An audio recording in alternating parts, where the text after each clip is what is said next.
Coming up on this episode of the Mario Rosenstock Podcast. I don't want anybody thinking like me. I just want you to think. If I can convince 10% more to turn around and go, hang on a second, this guy's actually making sense. He's not argumentative. He's not racist. He's not fascist. He's none of these names that he's been labelled. He's consistently said the same thing for the last 1, 2, 3, 4, 5 years. Everything he predicted during COVID and immigration has happened. All these businesses are closing. More are coming this winter. Maybe we should actually listen to the lunatic.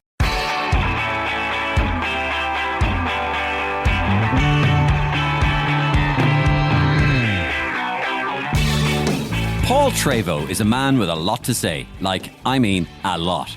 He's the son of Ireland's original master chef, Michel Treyvaud, and he's a very well-known and accomplished chef in his own right, having run Treyvaud's restaurant in Killarney for over 20 years. But in recent years, Paul has become very well known for his vocal and widely publicised criticism of government policies, first around COVID and today around immigration. He's been warning the powers that be about the impending disaster in the restaurant and wider hospitality sector for years now, but to no avail. In this episode, he lets rip about crazy COVID policies, why Ireland's immigration approach has not worked, and why he thinks he has been effectively cancelled from radio and TV appearances. Not mine, though. But also, Paul shares some great stories from his time in the restaurant trade and the well-known people that he and his father have had the pleasure of cooking for. The episode that is this episode with Paul Treyvaud has it all. Probably one of the most famous ones that I think got me my biggest kind of profile over Twitter was when Michel Martin said he was going over to Joe Biden with a bowl of shamrock for St. Patrick's Day. And I turn around and I said, if that man gets on a plane and goes over to meet Joe Biden in Washington with a bowl of shamrock, I'm opening my fucking restaurant tomorrow because I can't go 2 miles down the road. So stop talking shit, lads. I have no issue in the world. If England decided to invade Ireland tomorrow and France offered me $6,000 to go stay in a 3-4-star hotel and pay my social welfare and feed me, where do you think I'd be gone? I'd be gone to France. I don't blame anybody coming into the country because the system allows them to get in here. He had a 20-ounce T-bone steak for breakfast, lunch and dinner, rare. That was it. Wow! Yeah, now you hear all these guys coming out with protein diets and the carnivore diets. Muhammad Ali was miles ahead of the whole lot of them. No smashed avocado bollocks for Muhammad Ali.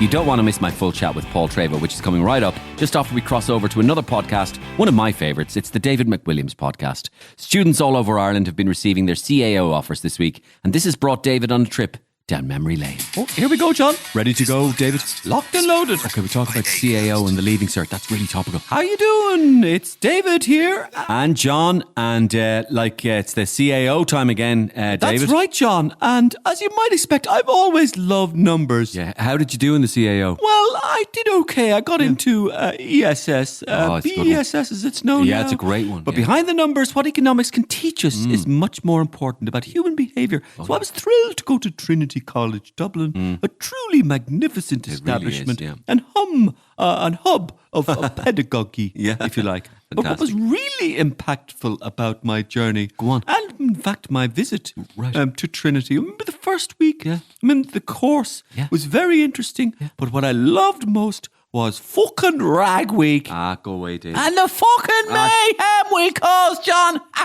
Smashing up the bleeding buttery bar after a feed at Linden Village outside the Campanile on the cobblestones. We've lost 3 sponsors this week. Rings up on the cobbles we were. I'll never forget the vodka and the Red Bull for just a quid and pegs across the road. Podcast is going down. Thursday, Tuesday, student. We're going down the tubes. Milling them into me and puking on some board in front of me. Few of the old gang from the mean streets of Dalkey. We get together, break, snort, and a load of whiz off the book of Kells. Why do I put up with this? And go bait the heads off some knackers. I don't need this. Pricks studying arts and drama from fucking Ranelagh. The D6 crowd of bastards. I'm moving podcast. It was like train spotting meets normal people. John? Brand new and exclusive comedy every week on the Mario Rosenstock Podcast, and please get in touch with me. Whatever you want to say, MarioRosenstock@gmail.com. Talk to me about the podcast. Suggest some guests. Some of my suggestions, your suggestions for guests have come true. We've had guests on the podcast which have been suggested by you. Suggestions for new characters you'd like me to do, etc., etc. Come and see me on tour. I'm about to start blasting off again in autumn. 16th, 17th and 18th of October in the Gaiety Theatre. 9th and 11th of October in the Cork Opera House, and check Ticketmaster for details all around the country. They're selling out fast. Please come and see me if you want to see me in action. And even though I do say so myself, it's worth it. Okay, lots of love as well for my sponsor, deluxebathrooms.ie. Their August sale ends August 31st, so you might be hearing this just before the August 31st deadline or just after it. But anyway, 70% off, up to 70% off. Magnificent bathrooms, tiles, etc. Deluxe Bathrooms, Ireland's premium bathroom and tile retailer. If you're dreaming of a bathroom that combines luxury, functionality and style, look no further. So visit the amazing showrooms of Deluxe Bathrooms, Eastgate Retail Park, Little Island, Cork, or Dundalk Retail Park. Make your dream bathroom a reality with Deluxe Bathrooms. Okay, so let's meet my special guest on this episode. He's a great chef with shows on Amazon Prime. He runs a successful restaurant in beautiful Killarney in County Kerry. He's a lot to say about the government and how the government failed the restaurant industry. And he also has a very great surname, which you don't come across very often. So I kicked off by asking Paul Treyvaud where it's from. Well, Swiss French. Oh. Yeah. So dad Switzerland, the original master chef in Ireland. And that was when you didn't have to win a 2-week TV show. You had to do the hard grind and slog. And Dad was chefing for about 45, 50 years. Cooked for some pretty interesting people from Muhammad Ali, Elvis, Princess Grace, Frank Sinatra, quite a couple of names. And then a lot of the Irish dignitaries and kind of politicians and anyone who was famous. Dad was the executive head chef in Juries and Ballsbridge when it was Juries and Ballsbridge and a 5-star hotel. Wow, so 5-star hotel in Juries. I remember going in there as a student to the coffee dock when I was like 19 and stuff and all that sort of stuff. I can't remember much about it, obviously, for obvious reasons. But like, so your dad was Michel Treyvaud? Treyvaud, spot on, yeah, well pronounced, yeah. So growing up, having a father figure like that at home, I kind of from the earliest age, I can remember from 3, 4, 5 years of age, sitting on a stool beside the stove, watching Dad cook, seeing how he made sauces, seeing how he butcher, full lambs, full kind of, chicken, fish, fillet the fish and all that kind of stuff.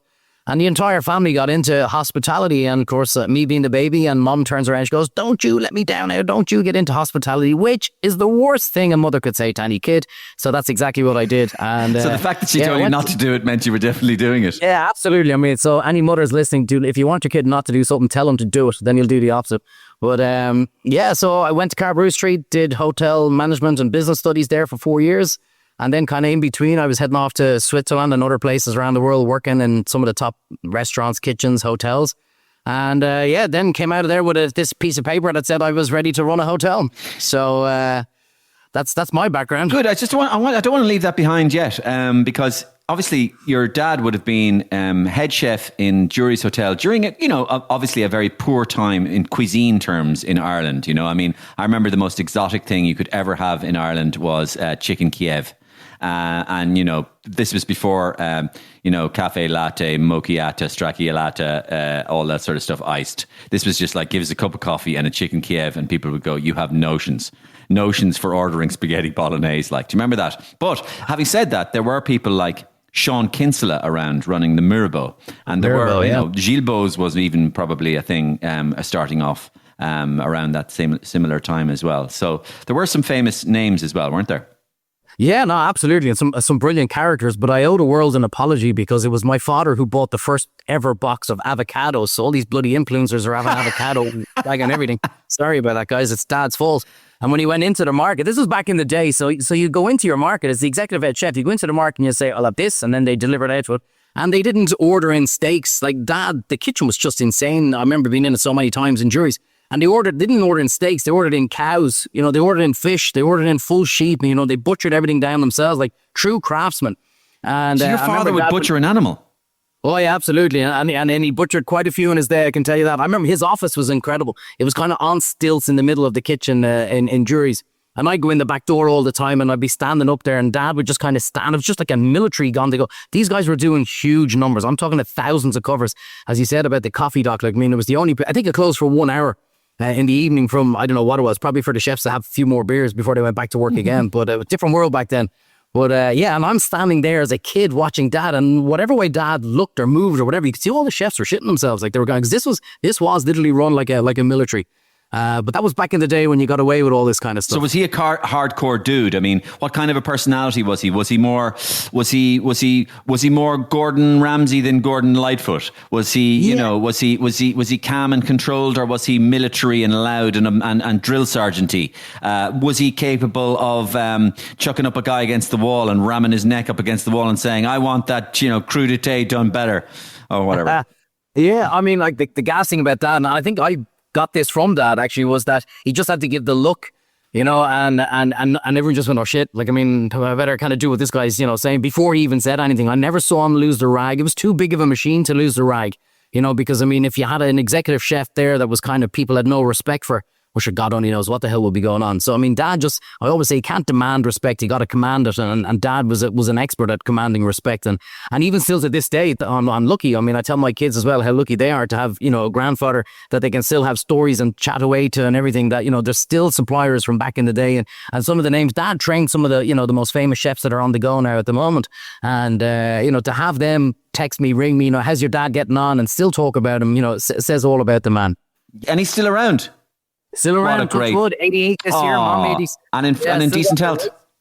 Yeah, no, flying, I have to admit. And every day I ring him and he's always cooking the lunch for Mom. I say, "What's on the menu today?" Dad, I'm doing lovely Dover sole today. I'm doing a nice bit of rack of lamb. He's a gas man, in fairness. My curiosity was piqued by the names that you kind of flew through there a minute ago. Muhammad Ali, Grace Kelly, Frank Sinatra. So I remember even the story of Frank Sinatra coming to Ireland. And I remember a famous story of Brendan Grace doing a comedian spot for Frank Sinatra. And he took a big shining to Brendan Grace. That probably was the same time. Yeah, absolutely. I think probably the most famous one was Elvis. And everyone said, "How the hell was..." So Dad was, over in Switzerland, it's compulsory to do the military.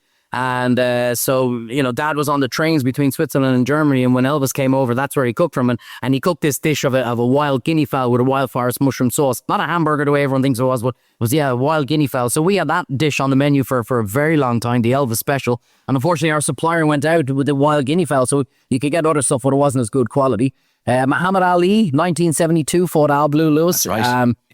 And Muhammad Ali stayed in a friend of Dad's hotel, Dublin Sports Hotel, Kiltiernan, where the fake ski slope was. And so that's right. I mean, so many connections to this podcast. Dave Hannigan wrote a book about that fight, the Al Blue Lewis fight in Croke Park, right? Fintan O'Toole, who was also on this podcast, his dad drove a bus. He was a bus driver, right? On the 44 bus in Enniskerry. And who did he pick up on the road? These guys were jogging along the road. They stopped the bus, and Muhammad Ali got on the bus in Kiltiernan, and that was exactly the time that you were talking about. Wow. Well, I'll tell you what he ate. So, Mr. Opperman, who owned the hotel at the time, brought Dad up. He was friends with Dad and said, "Listen, got this kind of superstar staying with us for 3-4 days. Will you make sure you take care of him?" So Dad said, "Oh, no problems. I'd bring up this or bring up that." He had a 20-ounce T-bone steak for breakfast, lunch, and dinner, rare. That was it. Wow. No carbs, no nothing. He had 6-pound lead boots, and his cardio training used to be running up and down the ski slope in his lead boots. An absolute character. And I have this amazing piece of memorabilia that Dad gave me. It's the menu of the day in the hotel. And Dad had, you name it on this menu for Muhammad Ali to try from. And it just says, "From the greatest to the greatest chef, Muhammad Ali." That is Dad fantastic. Went, holy shit, what an amazing piece of memorabilia to have. And we have this picture in the restaurant, actually, of Muhammad Ali sitting with Mom. Oh, so it's a cool story. 20-ounce T-bone steak, breakfast, lunch, and dinner. That was it, rare. So you're saying 60 ounces of steak? 60 ounces. Now, don't forget, there's probably a good 4 or 5 ounces on each T-bone of a bone. Yeah. So probably 16 ounces of meat, breakfast, lunch, and dinner. And that was it. That's all he ate. No sides? No sides, no nothing. No carbs, no nothing. That was it for 3 days in a row up to the fight. It was incredible. Oof. Now you hear all these guys coming out with protein diets and the carnivore diets. Muhammad Ali was miles ahead of the whole lot of them. No smashed avocado bollocks for Muhammad Ali. And no chicken Kiev or chicken. That was the funny thing. Chicken Maryland. I don't know if anybody remembers the Chicken Maryland. Yeah. With a piece of bloody banana, pineapple, and bacon. Who came up with this stuff? Oh, no, only Michael Smurfett would have been able to have that at home. Only or Tony O'Reilly. "I'll have the Maryland again with the pineapple, please." Unbelievable. The funny thing, looking at the menu, the prices. You're talking like £1 and 120 and. Yeah. 3p for like a big dish back then for your starter was half a grapefruit. Can you imagine giving that in the menu now? Half a grapefruit was all you got, for a starter. Crazy stuff. Insane. It was a different world, different diet, a different Ireland completely. And I'm part of me misses it. And so you became a chef. And Treyvaud's, is that the name of your restaurant? Is a famous restaurant down in Kerry? In Killarney, on High Street. I always tell the people, you'll never remember the name. So ladies were right across the road from Penny's and lads were right beside Paddy Power's. So at least that way they'll know exactly. Everybody can associate it with something. So yeah, we're there since 2003. March 2003 we opened up. And I think I first sort of became aware of you actually probably through the COVID period. You were quite outspoken about the COVID situation in terms of asking people if they were vaccinated or not. Take me through that journey that you were on there. Yes, I mean, look, COVID, to go back really quickly, COVID, in my opinion, and it's only my opinion, the policies that were put through by the government literally destroyed and was the start of the decimation of the tourism industry and hospitality industry. Simple things. When you think back of it, and people, they all have their own kind of opinions on it, but when you think back of it, stand up, wear a mask, sit down, don't. COVID knows how high you are. Stay the night in a hotel, you can, no problems, but if you're not, no, because COVID knows if you're staying the night. Have a €9 chicken nugget meal, you're fine, you can do that because COVID knows if you're eating. And the big one was 11 o'clock, everybody gone to bed because COVID was that smart, it knew what time it was. So I'm looking at all these policies and I'm going, look, I mean, I understand. I closed my restaurant before anyone even told me to close the restaurant because, I mean, the way it was being sold was I thought zombies were coming running down the road after us. And I got all the team together and I said, listen, guys, I said, this looks pretty serious. I said, let's just close down for a week or two and see what happens. I said, I'm expecting them to shut us down anyway. I said, but let's just see what happens. And hopefully we'll be back, within a week or two. And little did I know, and then when you kind of saw what was going on, how some places were allowed open and some places weren't, and then you're seeing all the interviews were just one-on-one with the CMO of Ireland or with the Taoiseach of Ireland or with the Taoiseach of Ireland. I'm going, can nobody debate this or can nobody question this? And still I'm playing the goody-goody two-shoes guys. I'm saying, no, this is okay. So after about a month, I said, look, we can actually open up, again, the insanity of it. We can open up a kind of, a pop-up deli. That's fine. But the restaurant isn't, but the pop-up deli is. So we did that because at this stage, I was telling my wife, if you tell me one more time to hoover a room, God only knows, you won't be found again. I mean, this is like me. You can't stop a workaholic from working. It was just crazy. And that's exactly what I am. So we opened up the pop-up deli and I'm watching more and more stuff going on. I go, this just does not add up. Business sense I'm talking about. And then I think the real kind of push came to shove was when they allowed the hotels, bars and restaurants to open and not the standalone bar and restaurants. And I was going, hang on a second. This is absolute insanity now at this stage. So I got both Leo Varadkar and Michel Martin to admit in the Dáil and the Shannon to say we don't have any scientific evidence to say that it's any more dangerous within a hotel or a standalone bar or restaurant. But this is what we're doing anyway. And I went, right, well, that's it. All bets are off now. You're making your own decisions on this. This is insane. And I was shouting and screaming that you can't close down an industry for a year or 2 years and not expect severe consequences to follow, which is mean that the cost of everything is going to go through the roof and that you're giving away all this free money and there's no such thing as a free dinner. So you're going to want it back. So tax is going to be increased. Employers' ORSI is going to be increased. They're going to bring up the minimum wage so that they can tax that and bring that. And I said, this is what's going to follow 2 years of free money, which is exactly what's happened.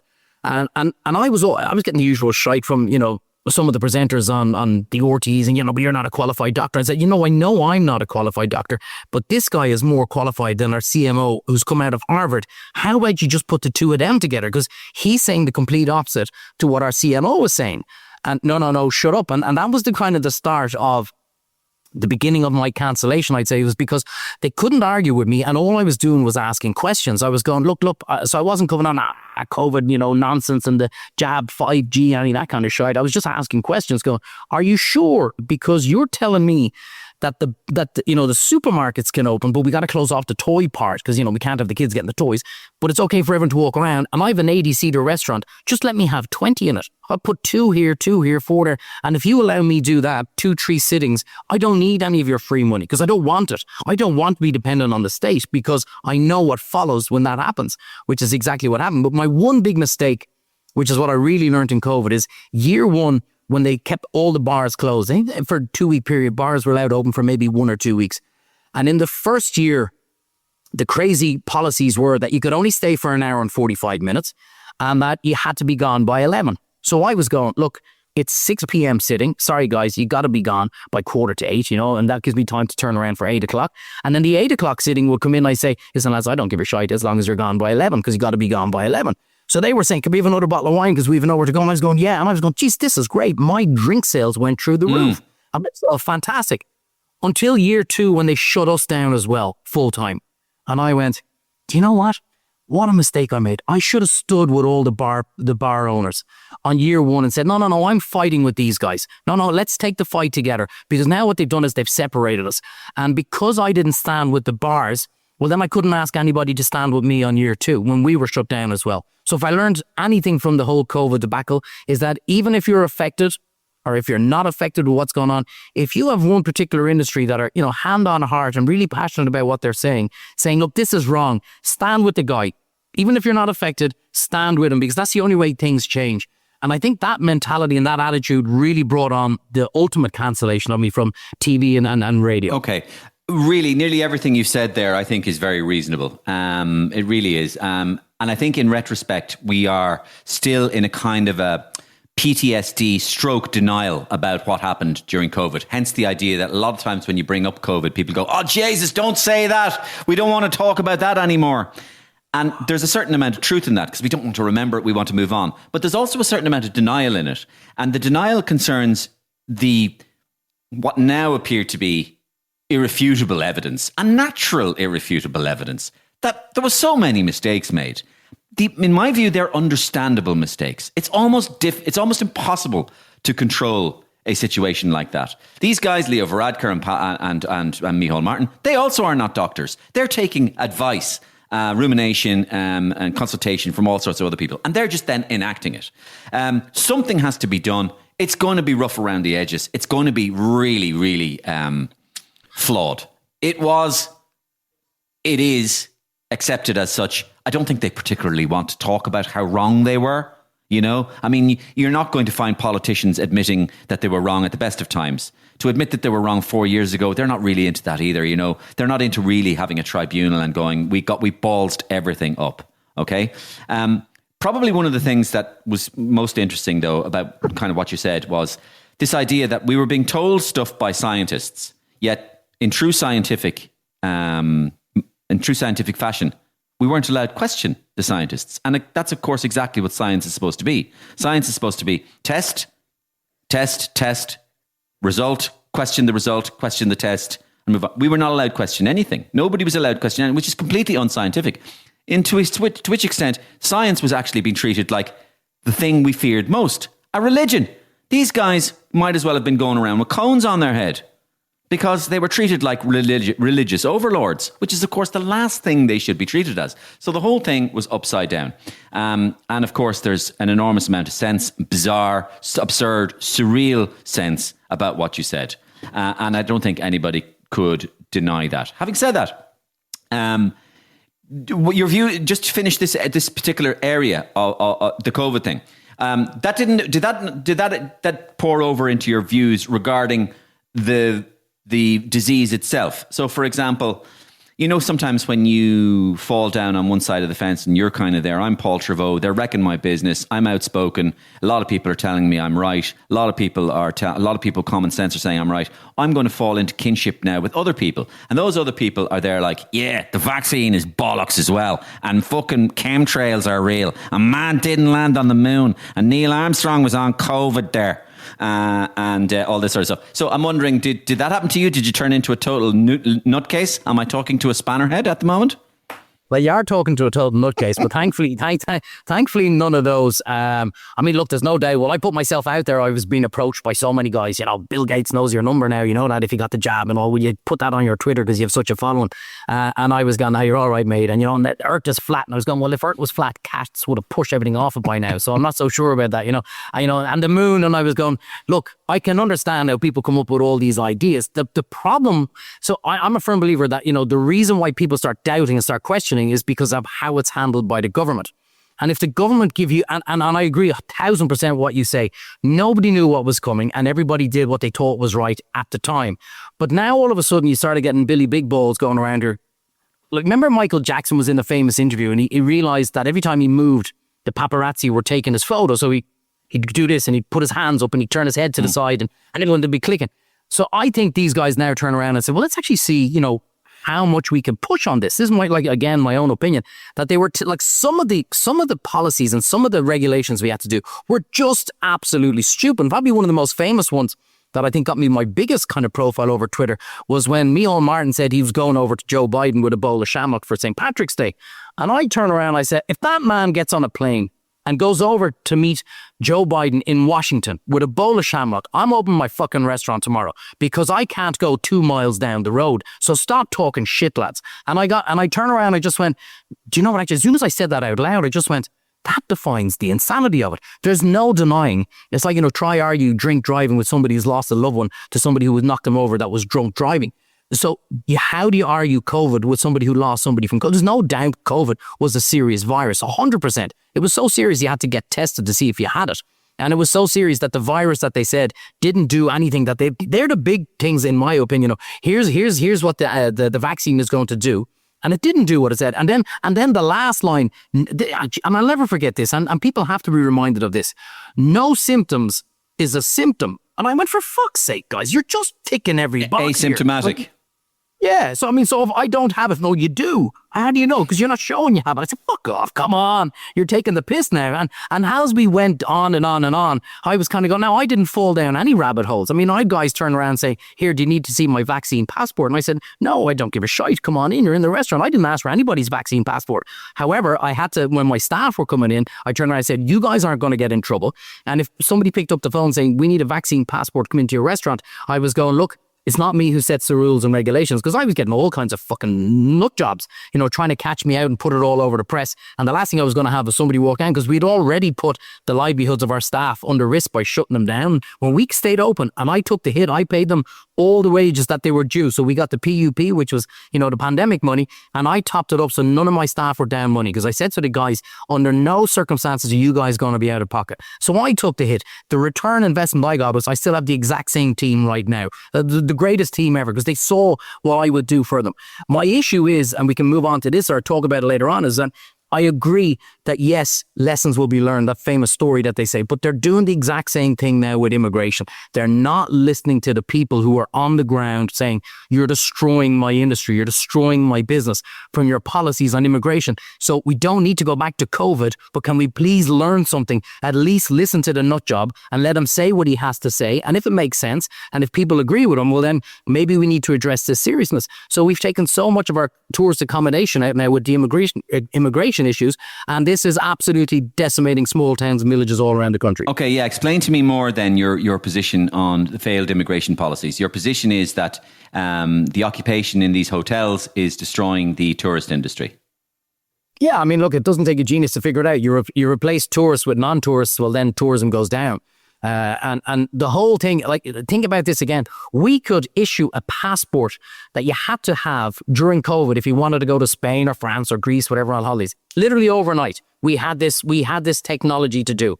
But we can't implement that exact same technology. Mario, if you, myself or yourself or anybody listening was to hop on a plane and go to Canada or go to America or wherever, do you think we'd get past passport control by saying we have no passport? Absolute nonsense. And I hate people who piss and moan and never give a solution. So my solution was very, very simple, was that you put the onus on the airlines. So Ryanair, Aer Lingus, you got to scan everybody's passport. And if somebody arrives into Dublin with no passport, you turn to, actually, well, we have it on file. We don't need the actual paper thing. We have it here for you anyway. So go back to wherever you came from and try and find it, or else you're not coming into the country.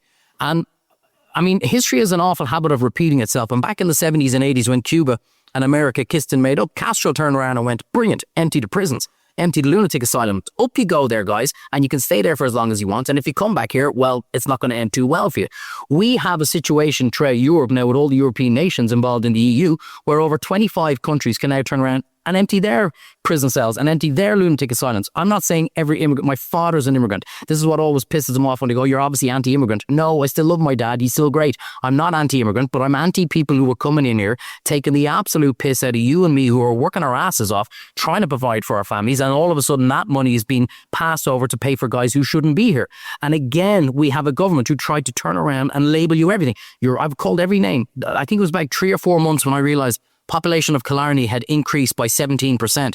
And I turned around and I went, Is anybody flagging what's happening here? Is there anybody doing a feasibility study as to how many people we can allow into a town and a village without completely altering the dynamics of that town and village and how it's going to affect all the businesses in that town and village? And I was called every single name under the sun and blah, blah, blah.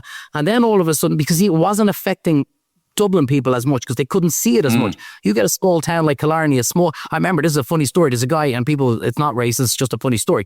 There was one black lad who's been living here down in Kenmare for the best part of, I think, 40, 45 years. And I met him one day and I was joking. I said, what the hell's wrong with you? You look doom and gloom. He says, fucking hundreds of them now. He said, it used to be just me. I used to be special. Now we're only having a laugh, but you get my point. But so when you turn around and you see the dynamics of your industry being shafted yet again, straight after 2 years of COVID, and the same tactics are, if I say something, you're not a scientist. If I say something, you're a racist. If I say something, you don't know anything about vaccines. If I say something, you're a fascist, you're a Nazi. I'm going, no, I'm not. I'm a concerned citizen who loves my country, who loves my industry, because I've given my entire life to promoting Ireland. I've had my shows on some of the biggest platforms here in Ireland and all across the States on Prime and all. Nothing makes me prouder. I always wanted to play soccer for Ireland. I couldn't put on the green jersey. So here's my green jersey is promoting Ireland.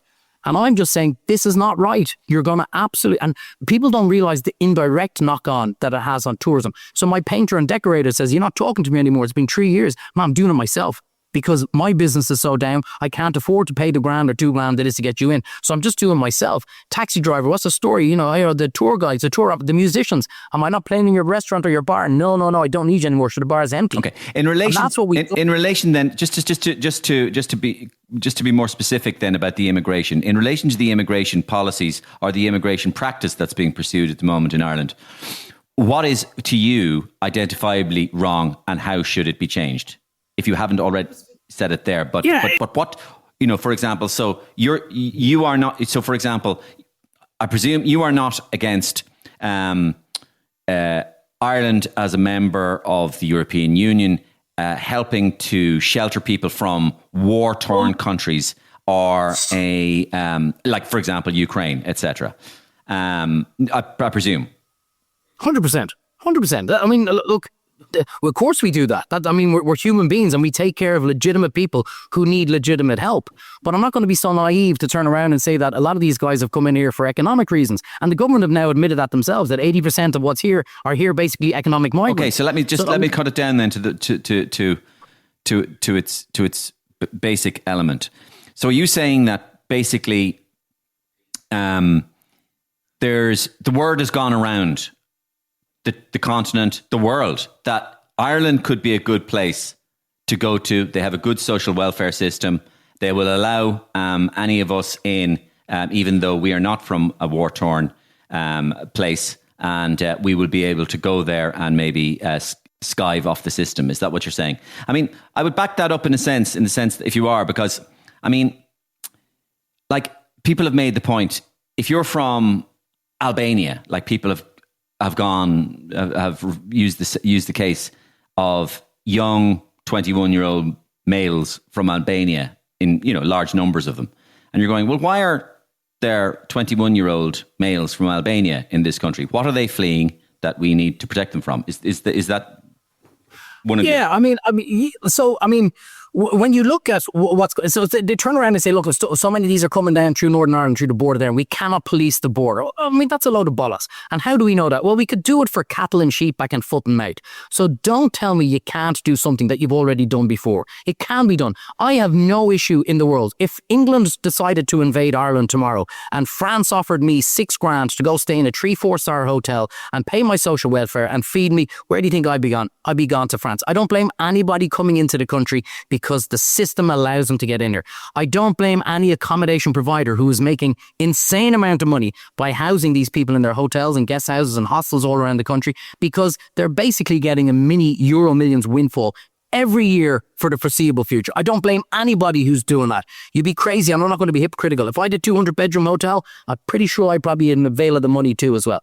My issue solely lies with the government, that they are so weak and so cowardly that they will not enforce the proper policies. So a simple policy is that if you come in from a country, have you applied for asylum? Yes, I've been living in London for the last 2-3 years and I applied for asylum back in England. Well, back you go, mate. It's as simple as that. I've come from wherever. That's a safe country. Back you go, mate. Sorry about that. I'm coming over here because I am fleeing and I am gay and no problems, no problem. But can my wife and 12 children follow me over next week? At some stage, you have to turn around and go, I don't know if we're naive, if we're stupid, if we're cowardly, but I don't understand. All these policies are here. People are saying, bring them in, bring them in. They're already here. We're just not enforcing them. So my issue is solely with the government, nobody else, to turn around and say, if you destroy small towns, I'm talking small towns and villages like Youghal, like places up around Donegal, one in Lisdoon Varna, every single room, every single tourist room is gone. So what's the bar and restaurant supposed to do? What's little Johnny supposed to do who worked there for weekends during the summer?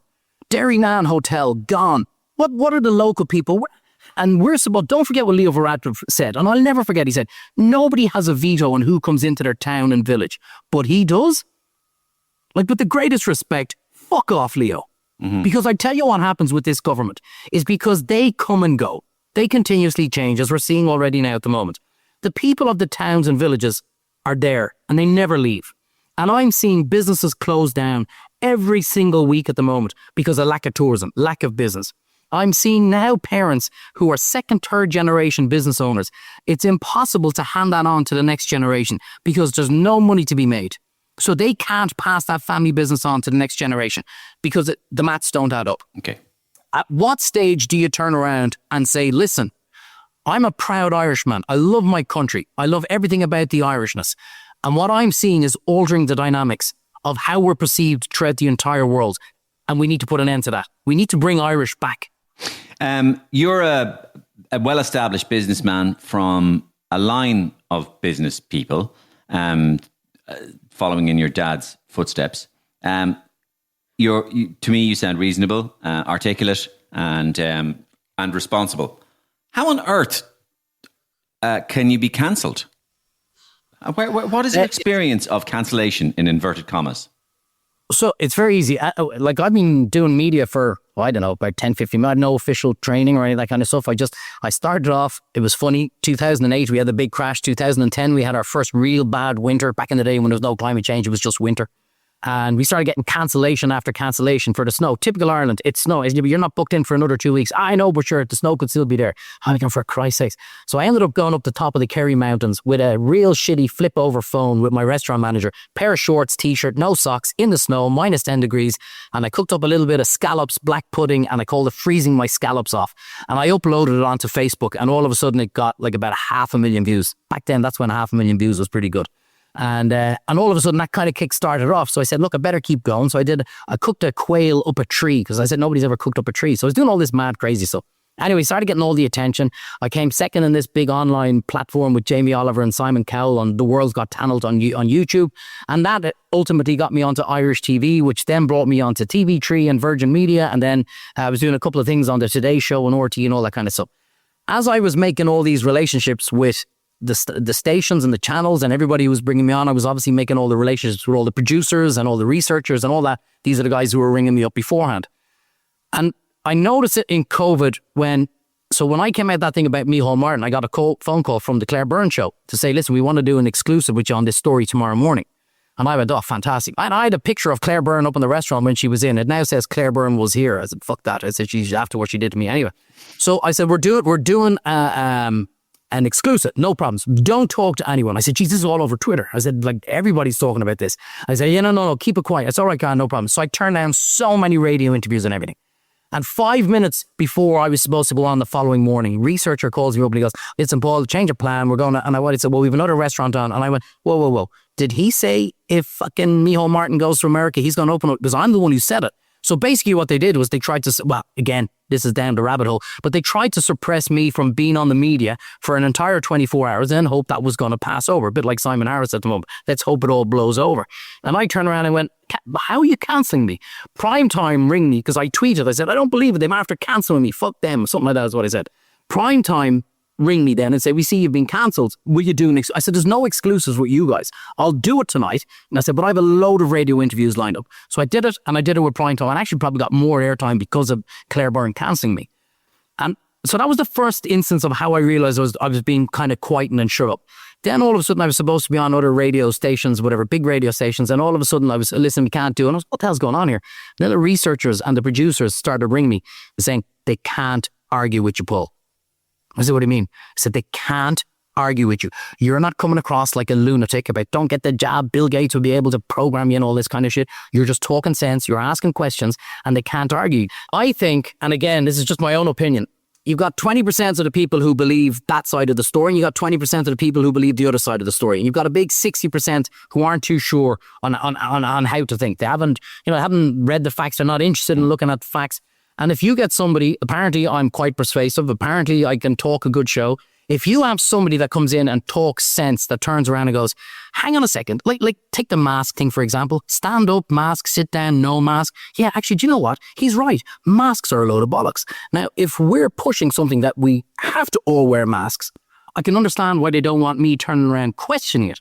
Now, if you put that concept to everything else I'm talking about, if I can convince 10% of that 60% to think. I always say, I don't want anybody thinking like me. I just want you to think.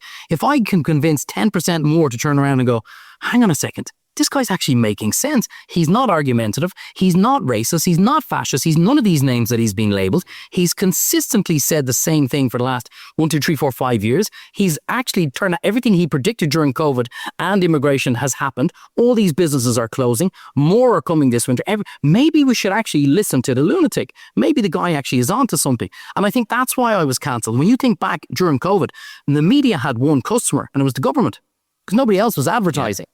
So if I have one customer coming into the restaurant and somebody came in and told me he's a dick, I'll go, nah, actually he's the best dick I've ever seen. Yeah. He's my dick. True that aspect. That aspect is very good.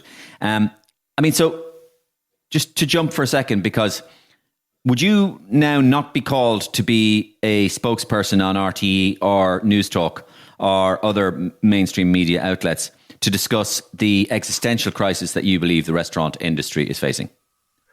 I mean, initially I was, and then all of a sudden it stopped. And we can see, like, I know we're told that don't believe what your eyes can see or your ears can hear, but we can see it happening. I just saw today another restaurant, 35 years in Rathfarnham, closed down. If RTE were to turn around and put me on, I guarantee you whoever they had to debate with me wouldn't come on, because everything I'm saying is and happening. And who are they putting on to debate? Well, I mean, I was listening to Drive Time there yesterday or 2 days ago. And they were talking about the current state of the restaurant industry. And they had 2 economists on. I'm going, so I'm old enough to remember that what happened during the bank crisis, you brought on the top economist of AIB and the top economist of Bank of Ireland. Both of them disagreed with each other and they were both fucking wrong. So you all of a sudden to discuss, and one guy was saying this is absolutely ridiculous. I tell you what, mate, if you think it's that easy and you think we're ripping off all the people in Ireland, open up your own restaurant and by all means, share in the millions I'm making. That sums up where we are with RTE, that they bring on 2 economists to debate. You might as well bring on 2 black lads and ask them what it's like to be white. I mean, what did they know about running a restaurant? Nothing. But is there another Paul Treyvaud out there arguing your side of it at the moment on mainstream airwaves? I'm seeing more and more restaurant owners and simple business owners that are now coming out more and more. Beforehand, because of the lefty loonies, as I like to call them, the cancellation that they'd have, they'd ring up people and they'd say, hey, I just saw your managers after tweeting this and your hotel managers after saying that on Twitter. Geez, that's all kinds of wrong. And all of a sudden the imam said, you can't be saying this on social media. So people were coming out with bot accounts and fake profile pictures agreeing with me. Now I'm seeing Mario agreeing with me because he's not afraid, because he's going, no, the guy is right. And more people are seeing it. We're seeing more and more businesses close. And so when I turn around and say that our industry is literally on the brink of collapse, I don't say that flippantly, because I would much rather be not cancelled on TV, have my second series of Treyvaud Travels on Virgin Media, Damn the Shannon, it's never been done before. I'm an amazing show that's ready to go, but I can't get it on. And I'm turning around, I'd much rather be doing that. I'd much rather be posting pictures of beautiful risottos and steaks, fluffy animals and lovely scenery and all around Kerry, than shouting and screaming. But unfortunately, when I put my head up above to be shot, all of a sudden I started realizing more and more people saying, please keep shouting. We don't have your platform. Please keep saying it for us. So I'm like, we're perfectly fine in Treyvaud's in Killarney. I don't need to be saying this. We're in a very lucky position. Myself and my brother are there since 2003. We're in a great position. But at what stage do you do what's right? So do I just shut up and go, sure, look, I'm fine. I don't care if 10 restaurants close. I don't want to see my next door neighbour close. I don't want to see the guy across the road close for me. Okay, that's crap to just as a layperson and an amateur in this situation, restaurants do close. I mean, I'm just trying to be devil's advocate. Restaurants close all the time. Nobody argues that you can't argue it's a tough game to be involved in. It always has been, the restaurant game. But you're saying that this is above the norm. This is beyond the pale. That restaurants which shouldn't be closing are closing. And so what we have is our economists who turn around and say, but the stats say 100 close and 100 open. And that happened in 2018. That happened in 2012. That happened in 1972. The difference being now, it's the caliber of the restaurants that are closing. So it's the family-run restaurant that's there 20, 30 years that's just go, I can't do this anymore. I'm gone. That restaurant normally would have been passed over to another generation. And what that restaurant will be replaced with, because this is the government's idea, we don't care who pays tax as long as the tax is paid. There will be a Starbucks in there. There will be a whatever. There will be a kebab shop. There will be a vape shop. There will be whatever. And that will probably last a year and a half. That will probably last maybe 2-3 years. These long-established family-run businesses that are shutting down are the backbone of the Irish economy. We remove that. Well, you know exactly what happens to the body if you remove the spine. People don't realize how important small family-run businesses are. We're looking at every small town and village, and the small little bar or corner shop is gone. That will never be back. Never be back. More than likely be turned into apartments. More than likely turned into, I don't know, God knows what. But it certainly won't be a little family-run business anymore. And it's a bigger picture. That's part of the Irish history and culture. You talk to Americans and you say, why do you come to Ireland? Because we love Ireland. Because we love the Irish people. And we alter the dynamics of a country and what we have to sell, which is ultimately our tourism. You alter that and all of a sudden the tourists stop coming. And that's a big, big problem. I want to end on a kind of a lighter note, actually, because it's referring back to a little note I took from the notes that Patrick gave me about you. And I think it was to do with the COVID thing. Did you ordain yourself as a priest? Mario, a freaking genius. I had nothing to do. Just shows you, right? When emergency legislation comes in, right? I had nothing to do all day, every day because they shut me down. So I read every fucking word of the emergency legislation. I'm talking from front page to back page 1,000 times. And I rang my solicitor. I went, I think I have them by the bollocks. And he goes, what are you on about? And I said, nowhere does it say that you must celebrate your wedding on the day you got married. And nowhere does it say that it has to be in a hotel. So legally, I can host a wedding in my restaurant. So I said, me being me, I said, let's take it one step further. So you'd be amazed what you can buy for $86 online. And I became a minister for $86. So I did this big video and I say, not only am I opening up the restaurant, I said, but now if you want to get married, I can actually ordain it myself here in the restaurant. Jesus, the reaction it got was absolutely insane. So any takers? Oh, well, wait till I tell you. This is a real funny story. So I get a phone call, right, from this guy going, are you serious about this? I said, I've checked everything. I checked absolutely everything. All you need, make sure you got your marriage certificate. And he goes, right, great, well, we have that. He said, but we got married 3-4 weeks ago and the wife's from Killarney and her parents couldn't travel and blah, blah, blah. I said, not a bother, table set.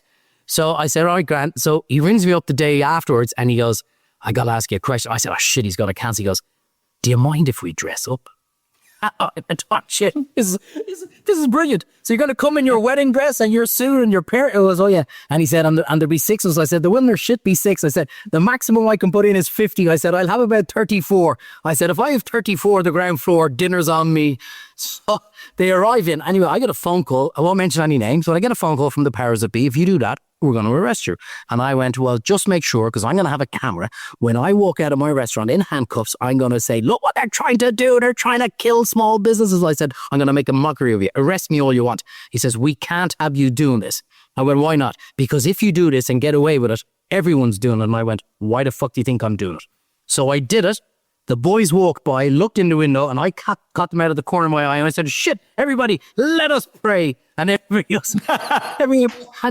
the boys walking by just shook their head and went bollocks. And that's when I realized that the legislation, the next time, they'll never shut me down again. Literally over my dead body, will they ever shut me down again? But the legislation, if it's in writing, yeah, but don't tell me to close just by your mouth. And that's when I realized I can open. I can bloody open. And about 2 weeks later, the whole restaurant industry was back open again. Wow. So Best thing, divine inspiration. I think God said, I feel a little bit sorry for that bull fat burger flipper down in Kerry. Here, boom, give him an idea into his head. Let him become a minister. Sure, however he could spread the word of the Lord while he's at it. Everybody, make sure you go to Mass this Sunday and say your prayers, because I tell you, it works. Well, Father Paul Treyvaud, thank you very much for giving me that confession. Brilliant, fantastic. And listen, Paul, great to have you on the podcast. Thank you very much for coming on it. And I hope to see you on the, national airwaves soon again. Thanks so much, Eric. Thanks a million. Well done. And my thanks to Paul Treyvaud for bending the ear, talking the ear hole off me, I have to say. He's a really great raconteur, great storyteller. And thanks to Paul for coming in and telling me his stories. My thanks, of course, to Deluxe Bathrooms, deluxebathrooms.ie. They have great sales going on all through the year. You can get up to 70% off for the best bathrooms and tiling.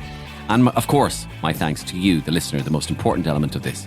If you can, tell one other person, if you enjoyed it, that is, about this podcast. And scroll back through my other episodes to see and catch some very interesting guests and some very interesting conversations we've been having.